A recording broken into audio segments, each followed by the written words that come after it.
Christmas Eve, 1945. A time for joy, for family, and for the anticipation of a bright new year. The Sodder family home in Fayetteville, West Virginia, nestled amidst the rolling hills, was alive with holiday spirit. Garlands adorned the windows and the soft glow of Christmas lights painted a warm scene against the cold winter night. 9 of 10 children were asleep, tucked snugly in their beds, dreaming of sugar plums and the treasures that Christmas morning might bring. The house was filled with the quiet anticipation that only Christmas Eve can hold.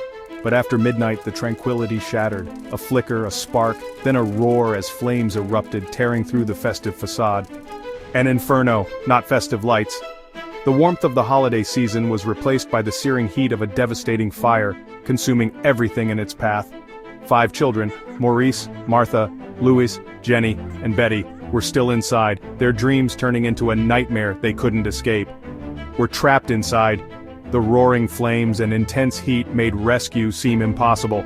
George and Jenny Sodder, with 4 children, escaped, stumbling out into the cold night air, their hearts pounding with terror and disbelief. But they could only watch, helpless and heartbroken, as the house burned, the flames reaching higher and higher, devouring their home and, they believed, their children. The fire department arrived too late. By the time they reached the scene, the house was already a lost cause. The house was gone, reduced to smoldering rubble and ash. Christmas had turned into a scene of utter devastation. The official story, the one that would be recorded in reports and whispered in the town: the children perished, their remains lost to the flames, consumed by the intense heat of the fire. But when the ashes cooled and the investigators began to sift through the debris, a chilling discovery was made. Not a single bone or tooth was found, no skeletal remains, no sign that 5 human beings had been consumed by the fire. The Sodders' grief, already unbearable, turned to suspicion. The absence of remains sparked a flicker of doubt in their minds. Oddities emerged, details that didn't quite fit, inconsistencies that raised troubling questions. The fire's behavior seemed unusual, almost unnatural. The events leading up to the fire were shrouded in a strange unease, and the missing remains became an unbearable weight. The family began to question everything, poring over every detail, searching for answers in the ashes of their former life. Was it truly an accident, a tragic confluence of unfortunate events, or something more sinister? Was there a darker force at play, something hidden beneath the surface of this small-town tragedy? The search for answers, and for the children, began, fueled by a mother's unwavering love and a father's burning desire for the truth. George and Jenny refused to accept the official story, clinging to the hope that their children were still alive, somewhere out there. For them, the fire was not an end, not a final chapter in their family's story, but the start of a lifelong quest, a relentless pursuit of the truth that would consume them for the rest of their days. The tragedy became a mystery, a puzzle with missing pieces, a haunting question mark hanging over their lives. That would haunt the family and the town for generations, a dark shadow lingering over Fayetteville, West Virginia. The flames didn't just destroy a home, a physical structure of brick and mortar. They ignited one of America's most enduring mysteries, a case that continues to baffle investigators and capture the imagination of true crime enthusiasts. Where were the children? What happened to Morris, Martha, Louis, Jenny, and Betty Sodder on that fateful Christmas Eve? If they died in the fire as the authorities claimed, why was there no trace of their remains? Why were there no bones, no teeth, no ashes to identify? The Sodders' love and hope would not let go, refusing to allow the mystery to fade into obscurity. The fire on Christmas Eve was the beginning of a nightmare, a tragedy that would forever alter the course of the Sodder family's life, of a story that would never truly end, a mystery that would continue to unfold, layer upon layer for decades to come, a story of loss, hope, and a relentless search for truth, a testament to the enduring power of a family's love. The Sodder mystery was born in the ashes of that Christmas Eve, rising from the ruins of a family's shattered dreams, and it would never be forgotten, a chilling reminder of the mysteries that lie hidden beneath the surface of everyday life. To understand the mystery, you must know the Sodders. George, an Italian immigrant, built a successful trucking business in West Virginia. He married Jenny, also Italian, and together they raised 10 children. The family was respected, but George's outspoken anti-Mussolini views made him enemies. Tensions simmered beneath their American dream. George received threats. One man warned, "Your house will go up in smoke and your children destroyed because of your remarks about Mussolini." Another stranger ominously pointed at the fuse boxes, predicting a fire. Were these idle threats or warnings of something darker? The Sodders' life seemed secure, but shadows lingered. Their home was full of laughter, but also unease. Did George's convictions plant the seeds of tragedy? The family's story was shaped by hope, and by the enemies George made. The shadow of the past was never far behind. Christmas Eve, 1945. A night meant for joy, for family, for the warmth of togetherness. In Fayetteville, West Virginia, the Sodder children stayed up late, their eyes wide with excitement, playing with new toys received that very day. The house was filled with laughter and the crinkle of wrapping paper. Jenny, exhausted from the day's festivities, went to bed at 10, leaving the older kids awake to enjoy the magic of Christmas Eve a little longer. She trusted them to be responsible. But as midnight approached, a strange and unsettling event occurred. A phone call, piercing the silence of the night, woke Jenny from her slumber. It was a wrong number, a voice she didn't recognize, with unsettling laughter echoing faintly in the background. It was a call that sent shivers down her spine. As she tried to fall back asleep, she noticed the lights were still on downstairs, and, strangely, the front door was unlocked, a detail that struck her as odd. Dismissing it as a simple oversight, she locked the door and then went back to bed, hoping to quickly return to sleep. But the peace was short-lived. Later, a loud, startling bang resonated from the roof, jolting her awake once more. Then, a faint, acrid smell began to permeate the air, the unmistakable smell of smoke. The unthinkable had happened. The house was on fire. George and Jenny, in a desperate scramble, managed to escape the inferno with 4 of their 12 children, ushering them to safety. But 5 precious children remained trapped upstairs, their fate hanging precariously in the balance. The staircase had become a raging inferno, completely engulfed in flames. The attic where the children slept was now unreachable. George, his mind racing, formulated a plan. He would use the ladder usually stored by the house to reach the attic window and rescue his children, but in a cruel twist of fate, the ladder was missing, nowhere to be found. Panic seized the scene, a whirlwind of fear and desperation as the family realized the gravity of their situation. Chaos reigned supreme. Every desperate attempt to reach the trapped children, every frantic effort to find a way in, was tragically thwarted by the relentless flames. The fire raged with an unearthly intensity, consuming everything in its path, unstoppable and unforgiving. The Sodders' world, their home, their sense of security, was burning before their very eyes.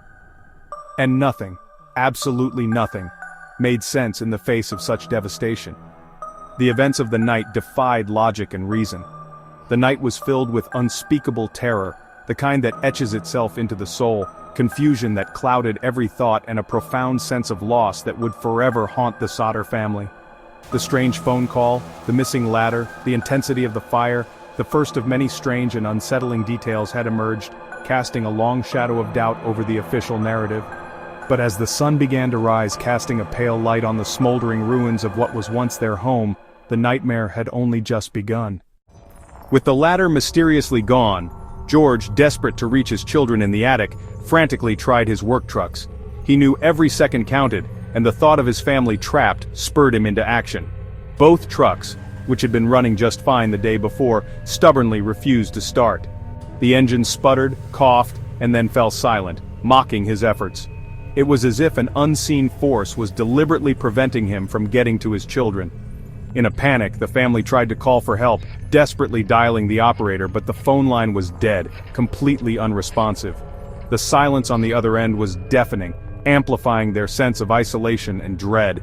Frantic neighbors, witnessing the unfolding tragedy, placed calls to the fire department, but their pleas for help seemed to vanish into thin air. The phone line had been deliberately cut, a clean, precise severing, not burned by the fire.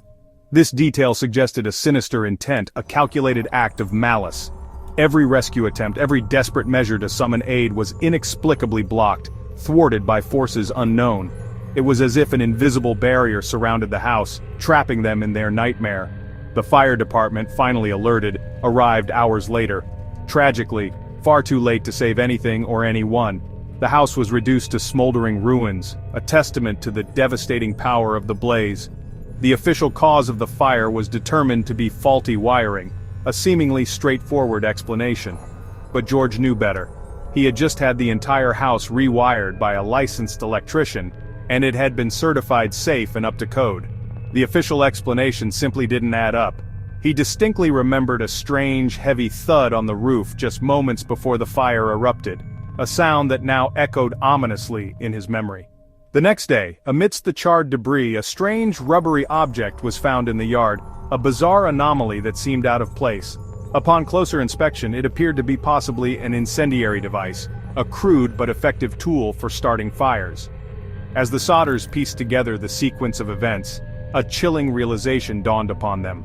The events felt orchestrated, meticulously planned and executed. This was not a random act of misfortune, this was deliberate sabotage, a calculated attack on their family.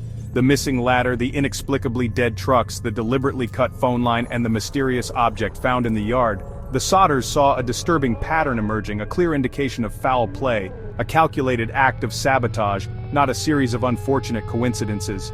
The devastating fire was only the beginning of their long and agonizing ordeal, a nightmare that would haunt them for the rest of their lives. The official story, the one presented by the authorities, simply didn't fit the known facts, leaving too many unanswered questions and inconsistencies. As the days turned into weeks, the family's nightmare deepened, their grief compounded by the gnawing suspicion that something far more sinister was at play. Driven by a desperate need for closure and justice, the search for answers intensified, consuming their lives and fueling their determination to uncover the truth. The Sodders were left with only haunting questions, lingering doubts, and a deep-seated suspicion that the truth was being deliberately concealed. The 5 missing children were declared dead, death certificates issued within days. The official verdict, faulty wiring, bodies incinerated. But George and Jenny couldn't accept it. Jenny, familiar with cremation, knew bones should remain after a fire. Their house burned for less than an hour, too short to destroy all remains. She conducted her own experiments. Bones always survived. Experts agreed, total destruction of 5 bodies was improbable. The fire chief's story shifted. First nothing found, then a heart, buried in a box, never verified. The inconsistencies fueled the Sodders' doubts. George bulldozed the basement, creating a memorial garden. For authorities it was grief. For the Sodders it was preservation of a crime scene. The family's quest for truth grew more urgent. The ashes held no answers, only more questions. The mystery deepened. The official story settled, but rumors grew.